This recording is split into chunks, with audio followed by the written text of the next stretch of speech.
ఈరోజు నీ కంటి నిండా కన్నీళ్ళున్నాయి. ఒక రోజు రాబోతుంది నీ నోటి నిండా నవ్వు ఉంటుంది. చేస్తాడు అట్లా. ఈరోజు నీ కన్నుల నిండా కన్నీళ్ళున్నాయి. ఒక రోజు రాబోతుంది నీ నోటి నిండా నవ్వు ఉంటుంది. ఈరోజు నీ చెయ్యి ఖాళీ అయిపోయింది. ఒక రోజు ఏడ్చుకుంటున్నావు, కానుకేయటానికి కూడా రూపాయలు లేకుండా అయిపోయింది నాయన, నా జీవితం ఏంది, కానుకేయటానికి కూడా ఎత్తుక్కోవాల్సి వచ్చింది నాయన, ఏంది నా పరిస్థితి. అందరూ పరిచర్యకు అన్ని రకాలుగా చేస్తుంటే నేను కనీసం ఆదివారం వేసే చందాకు కూడా గతి లేకుండా అయిపోయాను ప్రభా అని ఏడుస్తుండొచ్చు. Don't worry.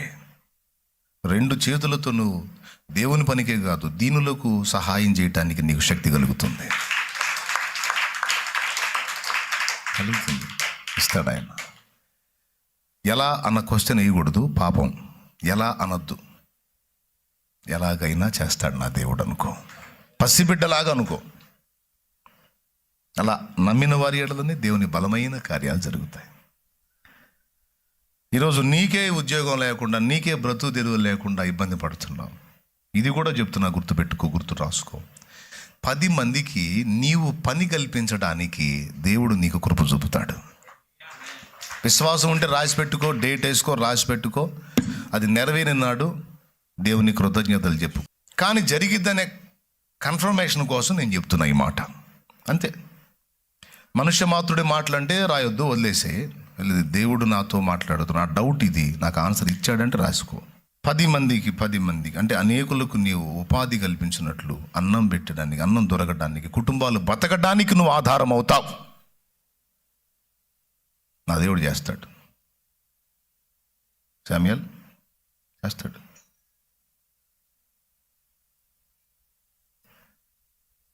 ఈరోజు నీకే తల్లిదండ్రులు లేరు, నువ్వే అనాథ బతుకుతున్నావు. కానీ అనేక మందికి నువ్వే అమ్మవి, నాన్నవి అవుతావు. నిన్ను ఆదరించేదానికి ఎవరు లేరు, కానీ అనేకులు నీ యొద్ద ఆదరణ పొందుతారు. అనేకులు నీ యొద్ద ఆదరణ పొందుతారు బిడ్డ. అనేకుల కన్నీళ్లు నీ చేతితో తుడవటానికి అవకాశం ఇస్తాడు దేవుడు. దుఃఖపడుతున్న వారిని, కృంగిన వారిని, లేమి గల వారిని, ఆదరణ లేని వారిని హక్కున చేర్చుకొని వారి కన్నీరు తుడిచి వారికి మేలైన సాయం చేసి వారిని ఆదరించడానికి నీకు శక్తిని ఇస్తాడు నా దేవుడు. మాట ఇచ్చి తప్పేవాడు కాదా. ఆ మనసుని కలిగి ఉండు నువ్వు చాలు. ఆ మనసుని కలిగి ఉండు. నా దేవుడు అన్యాయస్తుడు కాదు. కార్యం చూస్తావు, నువ్వే చూస్తావు భవిష్యత్తులో. దేవుడు ఎక్కడో పరలోకంలో దీవిస్తాడు కాదు, భూమి మీద కూడా దీవిస్తాడు. కానీ మన అంతరంగంలో మాత్రం ఆ తత్వాన్ని సాధన చేయాలి. చెప్పండి. నీ నోటి నిండా, నీ చేతి నిండా సమృద్ధినిస్తాడు 2 చేతులతో. 3వది, నీకు లేదని కాదు, నీకే జాబ్ లేదు, నీకే పని లేదని కాదు, 10 మందికి నీ ద్వారా పని కల్పిస్తాడు ఆయన. ఎందుకంటే నువ్వు దేవుని ప్రేమిస్తున్న బిడ్డవి, యేసు చాలనుకున్న బిడ్డవి. ఈరోజు నువ్వు అనాథవి, కానీ అనేకులకు నువ్వే ఆదరణ అయ్యేటట్టు నా దేవుడు చేస్తాడు. ఈరోజు నువ్వు అన్యాయం అయిపోయాను అన్న ఫీలింగ్లో ఉన్నావు, కానీ అనేక మందికి న్యాయము తీర్చున్నట్లు దేవుడు నిన్ను నిలబెడతాడు.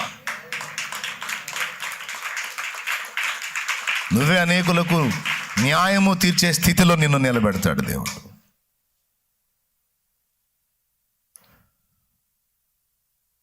ఎన్నిక లేని వాడిని, ఎన్నిక లేని దాన్ని నన్ను అనుకుంటున్నావు. వాస్తవమే.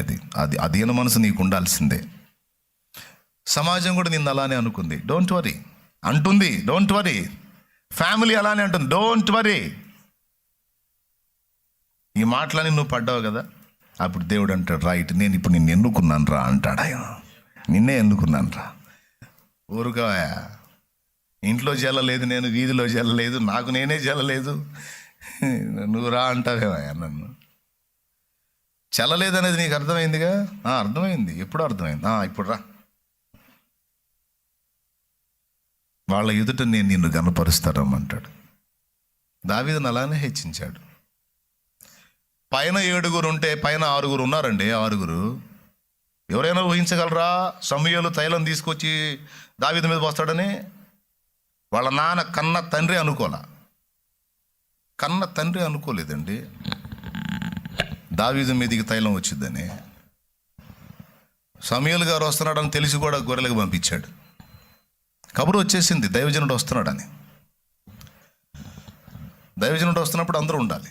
ఎందుకు వస్తున్నాడో ఏం సంగతి అని. సరే వస్తే మేము మాట్లాడతాంలే, నువ్వెందుకు వేస్ట్ గాడి నువ్వు పోని గొర్రెలకు పంపించాడు. దేవునికి స్తోత్రం.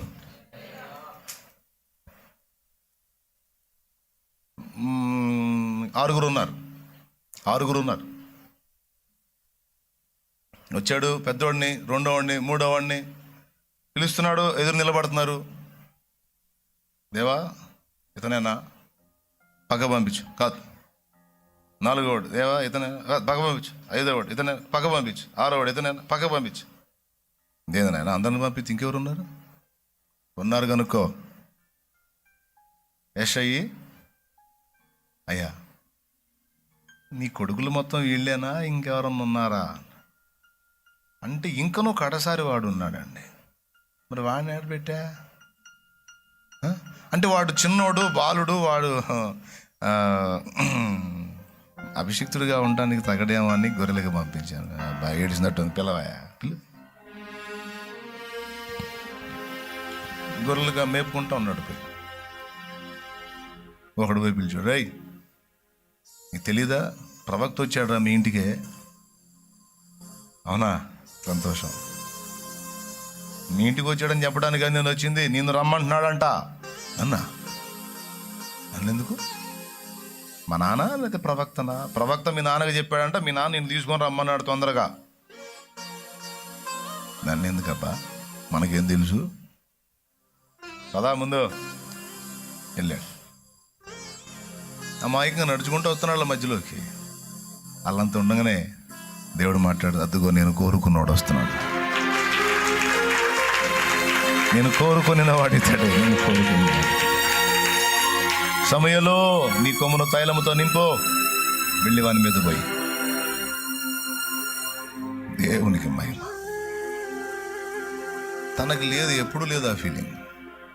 ఒక భక్తిపరుడుగా నేను దేవుడు, నేను దేవుడు, నా ప్రభు నేను, ఇంకంతే చాలు అనుకుని ఆయనలో ఆనందించడం వెతికిన దావీదు ఊహించాల. 6 అన్నలను అట్లా నిలబెట్టి, ఆ 6 చేత తృణీకరింపబడిన నీ తమ్ముడిని నిలబెట్టి వాడిని ఎత్తిన తైలం పోయటం. అలాగని అన్నలందరినీ పక్కన పెడతాడని కాదు. కొంతమంది తమ్ముళ్ళని పక్క పెట్టి అన్నం తీసుకున్నాడు. ఆయన దీనుల్ని పిలుస్తాడండి. నేను అయోగ్యుడిని అనర్హుడిని, నేను ఏమాత్రం వాడిని అన్నోళ్ళని పిలుస్తాడు. ఆయన నిలబెట్టుకున్నాడు. ఎక్కడిచ్చినా సరే హీరో ఎంట్రన్స్ ఇచ్చాడు దావీదుకి. ఆఖరికి 3 అన్నలు సౌలు దగ్గర యుద్ధంలోకి వెళ్ళినప్పుడు కూడా 40 రోజులు అక్కడ, ఇందాక నేను వచ్చేటప్పుడు అశోక్ అదే చెప్తున్నాడు, హడావుడు జరుగుతుంటే వాళ్ళ బాగోగులు కనుక్కొని రావటానికి దావీదునే పంపించాడు యెషయి. ఇంకా 3 ఉన్నారుగా. 3 యుద్ధానికి పోతే ఇంటికాడ 4 ఉన్నారు. 4లో ఎవరినన్నా 4వ వాడినో 5వ వాడినో 6వ వాడినో పంపించవచ్చు. కానీ మొత్తాన్ని పక్కన పెట్టి మళ్ళీ దావీదుని పంపించాడు, 7వ వాడిని.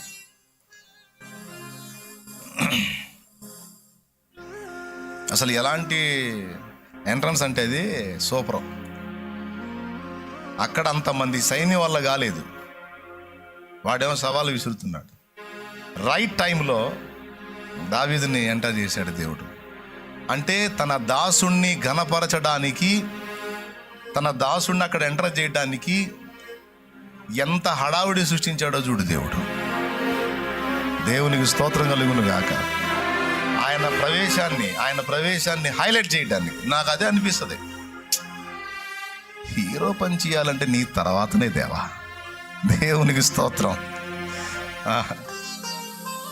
మూవీ సినిమాలు తీసేవాళ్ళు హీరోల్ని ఎంటర్ చేసేటప్పుడు డిఫరెంట్ కొన్ని మూవీస్లో హీరో కాళ్ళు కనపడుతుంటాయి,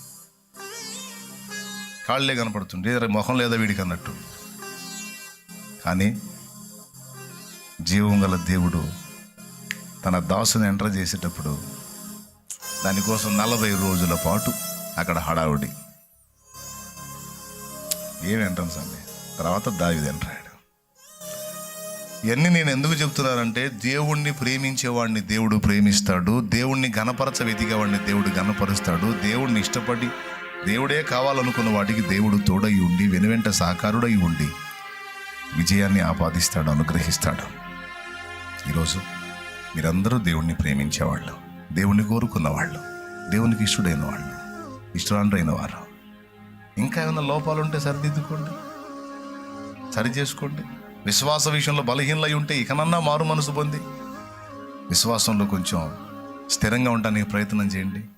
దేవుడు నిన్ను బ్లెస్ చేయబోతున్నాడు.